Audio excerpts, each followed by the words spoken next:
بسم اللہ الرحمن الرحیم۔ یہ واقعہ ہجرت سے 5 سال قبل پیش آیا۔ منقول ہے کہ اس دن کفار نے آپ صلی اللہ علیہ وآلہ وسلم کو بہت ستایا تو آپ صلی اللہ علیہ وآلہ وسلم اپنی بہن ام ہانی کے گھر تشریف لے گئے اور وہاں آرام فرمانے لگے۔ واقعہ معراج اللہ تعالیٰ کی قدرت کی نشانیوں میں سے ایک نشانی ہے۔ چشم زدن میں عالم بالا کا نقشہ بدل گیا جب حکم ربی ہوا، اے جبرائیل اپنے ساتھ 70,000 فرشتے لے جاؤ۔ حکم الہی سن کر حضرت جبرائیل علیہ السلام سواری لینے جنت میں جاتے ہیں، اور آپ نے ایسی سواری کا انتخاب کیا جو آج تک کسی شہنشاہ کو بھی میسر نہ ہوئی ہوگی۔ میسر ہونا تو دور کی بات ہے، دیکھی تک نہ ہوگی۔ اس سواری کا نام براق ہے۔ تفصیل روح البیان میں ہے کہ نبی صلی اللہ علیہ وآلہ وسلم سے پہلے براق پر کوئی سوار نہیں ہوا۔ ماہ رجب کی 27ویں شب کس قدر پرکیف رات ہے، مطلع بالکل صاف ہے، فضاؤں میں عجیب سی کیفیت طاری ہے، رات آہستہ آہستہ کیف نشاط کی مستی میں مست ہوتی جا رہی ہے، ستارے پورے آب و تاب کے ساتھ جلملا رہے ہیں، پوری دنیا پر سکوت و خاموشی کا عالم طاری ہے، نصف شب گزرنے کو ہے کہ یکایک آسمانی دنیا کا دروازہ کھلتا ہے، انوار و تجلیات کے جلوے سمیٹے حضرت جبرائیل علیہ السلام نورانی محلوق کے جرمٹ میں جنتی براق لیے آسمان کی بلندیوں سے اتر کر حضرت ام ہانی رضی اللہ تعالیٰ عنہ کے گھر تشریف لاتے ہیں، جہاں مائے نبوت حضور صلی اللہ علیہ وآلہ وسلم مہر خواب ہیں، آنکھیں بند کیے دل بیدار لیے آرام فرما رہے ہیں۔ حضرت جبرائیل علیہ السلام ہاتھ باندھ کر کھڑے ہیں اور سوچ رہے ہیں کہ اگر آواز دے کر جگایا گیا تو بے ادبی ہو جائے گی، فکر مند ہیں کہ معراج کے دلہا کو کیسے بیدار کیا جائے۔ اسی وقت حکم ربی ہوتا ہے، اے جبرائیل میرے محبوب کے قدموں کو چوم لے تاکہ تیرے لبوں کی ٹھنڈک سے میرے محبوب کی آنکھ کھل جائے، اسی دن کے واسطے میں نے تجھے کفور سے پیدا کیا تھا۔ حکم سنتے ہی حضرت جبرائیل علیہ السلام آگے بڑھے اور اپنے کفوری ہون محبوب رب عالمین حضرت محمد صلی اللہ علیہ وسلم کے پائے ناز سے مس کر دیے۔ یہ منظر بھی کس قدر حسین ہوگا جب حضرت جبرائیل علیہ السلام نے فخر کائنات حضرت محمد صلی اللہ علیہ وآلہ وسلم کے قدموں کو بوسہ دیا۔ حضرت جبرائیل امین علیہ السلام کے ہونٹوں کی ٹھنڈک پا کر حضور صلی اللہ علیہ وآلہ وسلم بیدار ہوتے ہیں اور دریافت کرتے ہیں، اے جبرائیل کیسے آنا ہوا؟ عرض کرتے ہیں، یا رسول اللہ صلی اللہ علیہ وآلہ وسلم، خدائے بزرگ و برتر کی طرف سے بلاوے کا پروانہ لے کر حاضر ہوا ہوں۔ یا رسول اللہ صلی اللہ علیہ وآلہ وسلم، اللہ تعالیٰ آپ کی ملاقات کا مشتاق ہے، حضور صلی اللہ علیہ وآلہ وسلم تشریف لے چلیے۔ زمین سے لے کر آسمانوں تک ساری گزرگاہوں پر مشتاق بھی کا ہجوم ہاتھ باندھے کھڑا ہے۔ چنانچہ آپ نے سفر کی تیاریاں شروع کی۔ اس موقع پر حضرت جبرائیل علیہ السلام نے آپ کا سینہ مبارک چاک کیا اور دل کو دھویا۔ حضور صلی اللہ علیہ وآلہ وسلم کا ارشاد گرامی ہے کہ میرے پاس ایک آنے والا آیا اور اس نے میرا سینہ چاک کیا، سینہ چاک کرنے کے بعد میرا دل نکالا، پھر میرے پاس سونے کا ایک تشت لایا گیا جو ایمان و حکمت سے لبریز تھا، اس کے بعد میرے دل کو دھویا گیا، پھر وہ ایمان و حکمت سے لبریز ہو گیا۔ اس قلب کو سینہ اقدس میں اس کی جگہ پر رکھ دیا گیا۔ سینہ اقدس کے شک کیے جانے میں کئی حکمتیں ہیں، جن میں ایک حکمت یہ ہے کہ قلب اطہر میں ایسی قوت قدسیہ شامل ہو جائے جس سے آسمانوں پر تشریف لے جانے اور عالم سماوات کا مشاہدہ کرنے بالحسود دیدار الہی کرنے میں کوئی دقت اور دشواری پیش نہ آئے۔ پھر آپ صلی اللہ علیہ وآلہ وسلم کے سر انور پر امامہ باندھا گیا، مگر اللہ کے پیارے محبوب نے کچھ توقف فرمایا۔ جبرائیل امین نے اس پس پیش کی وجہ سے دریافت کی تو آپ صلی اللہ علیہ وآلہ وسلم نے ارشاد فرمایا، مجھ پر تو اللہ رب العزت کی اس قدر نوازشات ہیں، مگر روز قیامت میری امت کا کیا ہوگا؟ میری امت پل صراط سے کیسے گزرے گی؟ اس وقت اللہ تعالیٰ کی طرف سے بشارت دی گئی، اے محبوب آپ صلی اللہ علیہ وآلہ وسلم امت کی فکر نہ کیجیے، ہم آپ کی امت کو پل صراط سے اس طرح گزار دیں گے کہ اسے خبر بھی نہیں ہوگی۔ اس واضح بشارت کے بعد سرکار دو عالم براق پر سوار ہو گئے۔ جبرائیل امین نے رکاب تھامی، میکائیل علیہ السلام نے لگام پکڑی، اسرافیل علیہ السلام نے زین سنبھالی، جس کے ساتھ ہی 50,000 فرشتوں کے سلام کی صدا سے آسمان گونج اٹھے۔ حدیث شریف میں آتا ہے، براق کی تیز رفتاری کا یہ عالم تھا کہ جہاں تک نظر کی حد تھی وہاں وہ قدم رکھتا تھا۔ براق کا سفر اس قدر تیزی کے ساتھ ہوا کہ جس تک انسان کی عقل پہنچ ہی نہیں سکتی۔ ایسا لگتا تھا ہر طرف آسمان باہر آ گیا ہے، چاروں طرف نور ہی نور پھیلتا چلا گیا۔ اس سفر کے دوران آپ صلی اللہ علیہ وآلہ وسلم مکہ سے مسجد اقصی گئے اور وہاں تمام انبیاء کرام کی نماز کی امامت فرمائی۔ پھر آپ صلی اللہ علیہ وآلہ وسلم آسمانوں میں اللہ تعالیٰ سے ملاقات کرنے تشریف لے گئے۔ وہاں اللہ تعالیٰ نے آپ صلی اللہ علیہ وآلہ وسلم کو جنت اور دوزخ دکھایا۔ وہاں آپ کی ملاقات مختلف انبیاء کرام سے بھی ہوئی۔ اس سفر میں نماز بھی فرض ہوئی۔ سفر معراج کا پہلا مرحلہ کیا تھا؟ آئیے دیکھتے ہیں۔ سفر معراج کے پہلے مرحلے پر سفر جاری تھا کہ حضور صلی اللہ علیہ وآلہ وسلم کا گزر حضرت موسیٰ علیہ السلام کی قبر انور کے قریب سے ہوا۔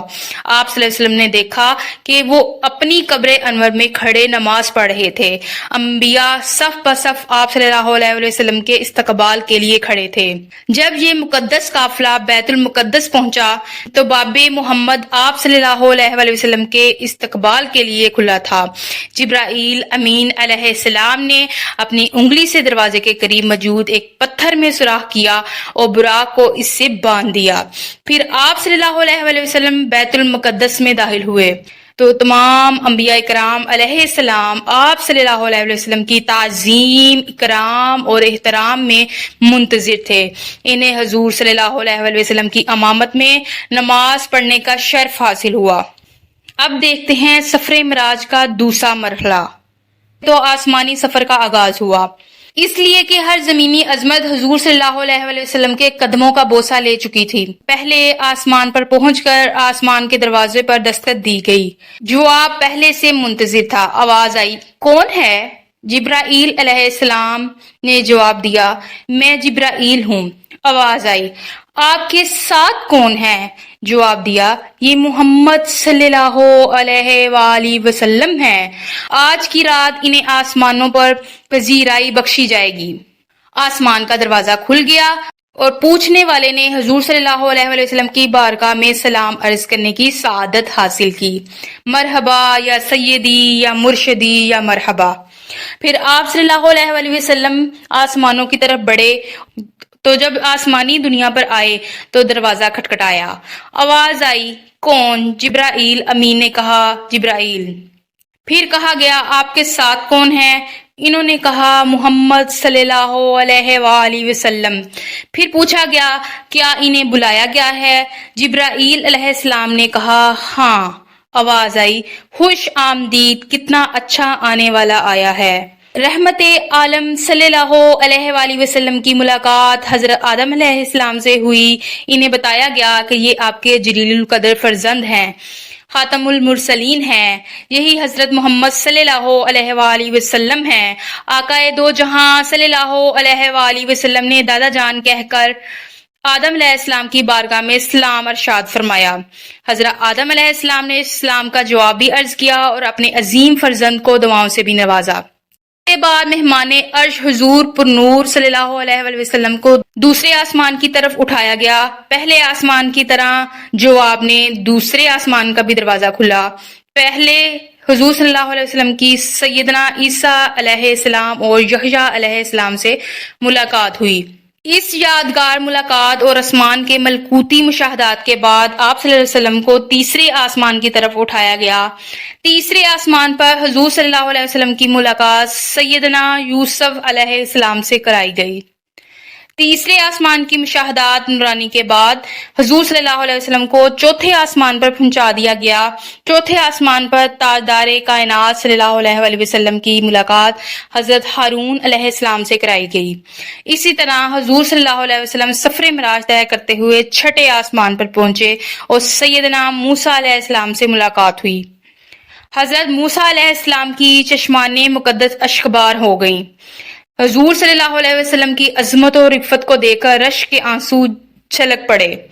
آپ کی زبان اقصد سے بے اختیار نکلا کہ خدائے بزرگ و برتر کہ یہ وہ برگزیدہ رسول ہے جن کی امت کو میری امت پر شرف عطا کیا گیا، وہی رسول برحق ہیں جن کی امت کو میری امت کے مقابلے میں کثرت کے ساتھ جنت میں داخل کیا گیا۔ مانے حضور رحمت عالم صلی اللہ علیہ وسلم کی ملاقات 7ویں آسمان پر حضرت ابراہیم علیہ السلام سے ہوئی۔ پھر آپ صلی اللہ علیہ وآلہ وسلم کو جنت کی سیر کرائی گئی۔ پھر آپ صلی اللہ علیہ وآلہ وسلم اس مقام پر پہنچے جہاں کل میں قدرت کے چلنے کی آواز سنائی دیتی تھی۔ اس کے بعد پھر آپ صلی اللہ علیہ وآلہ وسلم سدرۃ المنتہا تک پہنچے۔ سدرۃ المنتہا وہ مقام ہے جہاں مخلوق کے علوم کی انتہا ہے۔ فرشتوں نے اذن طلب کیا کہ اے اللہ، تیرے محبوب صلی اللہ علیہ وآلہ وسلم تشریف لا رہے ہیں، دیدار کی ہمیں اجازت عطا فرما۔ اللہ تعالیٰ نے حکم دیا تمام فرشتے سدرۃ المنتہا پر جمع ہو جائیں، اور جب میرے محبوب کی سواری آئے تو سب زیارت کر لیں۔ ملائکہ سدرۃ المنتہا پر جمع ہو گئے اور جمال محمد صلی اللہ علیہ وآلہ وسلم کو دیکھنے کے لیے سدرہ کو ڈھانک لیا۔ اس مقام پر حضرت جبرائیل علیہ السلام رک گئے اور عرض کرنے لگے، یا رسول اللہ صلی اللہ علیہ وآلہ وسلم، ہم سب کے لیے ایک جگہ مقرر ہے۔ اب اگر میں ایک بال بھی آگے جاؤں گا تو اللہ تعالیٰ کے انوار و تجلیات میرے پروں کو جلا کر راکھ کر دیں گے۔ یہ میرے مقام کی انتہا ہے۔ سبحان اللہ۔ حضور صلی اللہ علیہ وآلہ وسلم کی رفت و عظمت کا اندازہ لگائیے کہ جہاں شہباز سدرہ کے بازو تھک جائیں اور روح الامین کی حد ختم ہو جائے، حضور صلی اللہ علیہ وسلم کی پرواز شروع ہوتی ہے۔ اس موقع پر حضور صلی اللہ علیہ وسلم ارشاد فرماتے ہیں، اے جبرائیل، کوئی حاجت ہو تو بتاؤ۔ حضرت جبرائیل علیہ السلام نے عرض کی، حضور صلی اللہ علیہ وسلم، یہ مانگتا ہوں قیامت کے دن پرصراط پر آپ کی امت کے لیے بازو پھیلا سکوں تاکہ حضور صلی اللہ علیہ وسلم کے ایک ایک غلام آسانی کے ساتھ پرصراط سے گزر جائیں۔ حضرت امام جعفر صادق رضی اللہ تعالیٰ عنہ فرماتے ہیں کہ یہ وحی اللہ تعالیٰ نے براہ راست اپنے محبوب کو ارشاد فرمائی، درمیان میں کوئی وسیلہ نہ تھا۔ پھر راز و نیاز کی گفتگو ہوئی، اسرار اور رموز سے آگاہی فرمائی جسے اللہ تعالیٰ نے تمام مخلوق سے پوشیدہ رکھا۔ اس گفتگو کا علم اللہ تعالیٰ حضور صلی اللہ علیہ وآلہ وسلم کو ہی ہے۔ تو آنکھ نے جو دیکھا، دل نے اس کی تصدیق کی۔ نبی صلی اللہ علیہ وآلہ وسلم کو شب معراج اللہ تعالیٰ نے 3 تحفے عطا فرمائے۔ پہلا، سورۃ بقرہ کی آخری 3 آیات، ان میں اسلامی عقائد و ایمان کی تکمیل اور مصیبتوں کے ختم ہونے کی خوشخبری دی گئی۔ دوسرا تحفہ یہ دیا گیا کہ امت محمدیہ صلی اللہ علیہ وآلہ وسلم میں جو شرک نہ کرے گا وہ ضرور بخشا جائے گا۔ تیسرا تحفہ یہ دیا گیا کہ امت پر 50 نمازیں فرض ہو گئیں۔ اللہ تعالیٰ کی طرف سے ان تینوں انعامات تحائف کو لے کر اور جلوہ الہی سے سرفراز ہو کر لوح و قلم، جنت و دوزخ، عجائب و غرائب، اسرار و رموز کی بڑی بڑی نشانیوں کا مشاہدہ فرمانے کے بعد جب پیارے نبی حضرت محمد صلی اللہ علیہ وسلم واپسی کے لیے روانہ ہوئے تو 6 آسمان پر حضرت موسیٰ علیہ السلام سے دریافت کیا، کیا عطا ہوا؟ حضور صلی اللہ علیہ وسلم نے امت پر 50 نمازوں کا ذکر کیا۔ حضرت موسیٰ علیہ السلام نے کہا، اے اللہ کے نبی، میں نے اپنی قوم بنی اسرائیل پر خوب تجربہ کیا ہے، آپ کی امت یہ بار نہ اٹھا پائے گی، آپ واپس جائیے اور نماز میں کمی کرائیے۔ رسول صلی اللہ علیہ وآلہ وسلم پھر تشریف لے گئے اور نمازیں کم کرا لی۔ پھر ملاقات ہوئی اور موسیٰ علیہ السلام نے پھر کم کرانے کے لیے کہا۔ حضور صلی اللہ علیہ وآلہ وسلم پھر بارگاہ الہی پہنچے، 10 نمازیں کم کرا لیں۔ حضرت موسیٰ علیہ السلام کے مشورے سے عرش میں نماز میں کمی کی التجا کی۔ ہم اپنی بات بدلتے نہیں، اگرچہ نمازیں تعداد میں 5 وقت کی ہیں مگر اس کا ثواب 10 گنا دیا جائے گا، اور میں آپ کی امت کو 5 وقت کی نمازوں پر 50 وقت کی نمازوں کا ثواب دوں گا۔ سبحان اللہ۔ تفسیر ابن کثیر میں ہے کہ نبی صلی اللہ علیہ وآلہ وسلم براق پر سوار ہوئے اور رات کی طریقے میں مکہ معظمہ تشریف لے گئے۔ اب اللہ تعالیٰ نے اپنے محبوب پیغمبر کو اپنی قدرت کی نشانیاں دکھانے کے لیے بلوایا تھا، تو اس میں کتنا وقت لگا اس کا اندازہ ہم نہیں لگا سکتے۔ اللہ تعالیٰ جو ہر شے پر قدرت رکھنے والا ہے، اس رب کائنات نے اس کارخانے عالم کو یکدم بند کر دیا سوائے اپنے محبوب صلی اللہ علیہ وآلہ وسلم اور ان چیزوں کے جنہیں حضور صلی اللہ علیہ وسلم نے متحرک پایا۔ باقی تمام کائنات کو ٹھہرا دیا، چاند اپنی جگہ ٹھہر گیا، سورج اپنی جگہ رک گیا، حرارت اور ٹھنڈک اپنی جگہ ٹھہر گئی۔ حضور صلی اللہ علیہ وسلم کے بستر مبارک کی حرارت اپنی جگہ قائم رہی۔ حجرہ مبارک کی زنجیر ہلتے ہوئے جس جگہ پہنچی تھی وہیں رک گئی۔ جو سویا تھا سوتا رہ گیا، جو بیٹھا تھا وہ بیٹھا رہ گیا۔ غرض یہ کہ زمانے کی حرکت بند ہو گئی۔ اب نبی کریم صلی اللہ علیہ وآلہ وسلم راتوں رات ایک طویل سفر کر کے زمین پر تشریف لائے تو کارخانہ عالم بحکم الہی پھر چلنے لگا۔ چاند سورج اپنی منازل طے کرنے لگے، حرارت و ٹھنڈک اپنے درجات طے کرنے لگی۔ غرض یہ کہ جو چیزیں سکون میں آ گئی تھیں، کائنات میں نہ کوئی تغیر آیا، نہ ہی کسی کو احساس تک ہوا۔ نبی کریم صلی اللہ علیہ وسلم نے صبح ہوتے ہی اس واقعہ کا ذکر چچا زاد بہن ام ہانی سے فرمایا۔ انہوں نے عرض کی، قریش سے اس کا تذکرہ نہ کیا جائے، لوگ انکار کریں گے۔ آپ صلی اللہ علیہ وسلم نے فرمایا، میں حق بات ضرور کروں گا، میرا رب سچا ہے اور جو کچھ میں نے دیکھا وہی سچ ہے۔ صبح ہوئی تو آپ صلی اللہ علیہ وسلم خانہ کعبہ میں تشریف لائے، لوگوں کو مخاطب کر کے واقعہ معراج بیان فرمایا۔ حضرت محمد صلی اللہ علیہ وسلم کے تذکرہ کو سن کر کفار مشرکین ہنسنے لگے، مذاق اڑانے لگے۔ ابو جہل بولا، کیا یہ بات آپ پوری قوم کے سامنے کہنے کے لیے تیار ہیں؟ آپ صلی اللہ علیہ وآلہ وسلم نے فرمایا، بے شک۔ ابو جہل نے کفار مکہ کو بلایا اور جب تمام قبائل جمع ہو گئے تو حضور صلی اللہ علیہ وسلم نے سارا واقعہ بیان فرمایا۔ کفار سن کر تالیاں بجانے لگے، اللہ تعالیٰ کے محبوب کا مذاق اڑانے لگے۔ ان قبائل میں شام کے تاجر بھی تھے، انہوں نے بیت المقدس کو کئی بار دیکھا تھا۔ انہوں نے حضور صلی اللہ علیہ وسلم سے کہا، ہمیں معلوم ہے کہ آپ آج تک بیت المقدس نہیں گئے، بتائیے اس کے ستون اور دروازے کتنے ہیں؟ حضور صلی اللہ علیہ وآلہ وسلم نے ارشاد فرمایا کہ یکایک بیت المقدس کی پوری عمارت میرے سامنے آ گئی۔ وہ جو سوال کرتے تھے میں جواب دیتا جاتا تھا، مگر پھر بھی انہوں نے اس واقعے کو سچا نہ مانا۔ جب نبی کریم صلی اللہ علیہ وآلہ وسلم مسجد اقصیٰ کے بارے میں جواب دے چکے تو کفار مکہ حیران رہ گئے۔ مسجد اقصیٰ کا نقشہ تو آپ نے ٹھیک ٹھیک بتا دیا، لیکن ذرا یہ بتائیے کہ مسجد اقصیٰ جاتے یا آتے ہوئے ہمارا قافلہ آپ کو رستے میں ملا ہے یا نہیں؟ حضور صلی اللہ علیہ وسلم نے ارشاد فرمایا کہ ایک قافلہ مقام روحا پر گزرا، اس کا ایک اونٹ گم ہو گیا تھا، وہ لوگ اسے تلاش کر رہے تھے۔ انہوں نے کہا، ہاں ٹھیک ہے، یہ بہت بڑی نشانی ہے۔ پھر حضور صلی اللہ علیہ وسلم نے فرمایا کہ میں فلاں قافلے پر بھی گزرا، ایک اونٹ پر سوار تھے، اس کا اونٹ بڑی وجہ سے بدک کر بھاگا اور وہ دونوں سوار گر پڑے، ان میں فلاں شخص کا ہاتھ ٹوٹ گیا، جب وہ آئیں تو ان دونوں سے یہ بات پوچھ لینا۔ انہوں نے کہا، اچھا، یہ دوسری نشانی ہوئی۔ اہل ایمان نے اس واقعے کی سچائی کو دل سے قبول کیا، اس کی تصدیق کی، مگر ابو جہل حضرت ابو بکر صدیق رضی اللہ عنہ کے پاس دوڑے دوڑے آئے اور کہنے لگے، اے ابو بکر، تو نے سنا کہ محمد صلی اللہ علیہ وسلم کیا کہتے ہیں؟ کیا یہ بات تسلیم کی جا سکتی ہے کہ رات کو بیت المقدس گئے اور آسمانوں کا سفر طے کر کے آ بھی گئے؟ حضرت ابو بکر صدیق رضی اللہ تعالیٰ عنہ فرمانے لگے، اگر میرے آقا صلی اللہ علیہ وآلہ وسلم نے فرمایا تو ضرور سچ فرمایا ہے، کیونکہ ان کی زبان پر جھوٹ نہیں آ سکتا۔ میں اپنے نبی کی سچائی پر ایمان لاتا ہوں۔